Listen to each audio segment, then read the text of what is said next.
হসপিটালে 4টা বাবু হয়েছে আলহামদুলিল্লাহ, 3টা মেয়ে বাবু।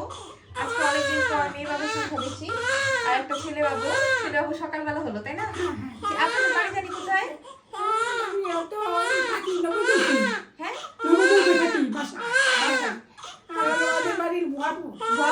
আচ্ছা, ভুয়াপুর বাড়ি। যাই হোক আলহামদুলিল্লাহ বাবু সুস্থ আছে। বাবুর মার অস্বাভাবিক ধৈর্য ছিল, মানে চরম ধৈর্য, মানে এত লাস্ট সময় বলেই নাই, একদম আমি আসার সাথে সাথে বাচ্চা হয়ে গেছে।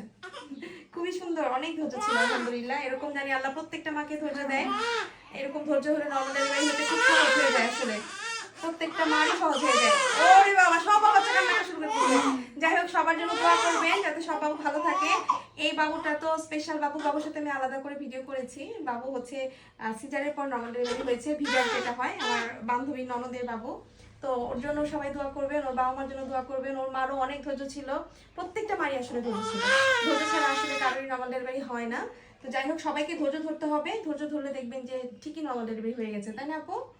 এরকমই তো, ধৈর্য না ধরলে কি আপনি হয়তো? ধৈর্য ধরেই হয়েছে।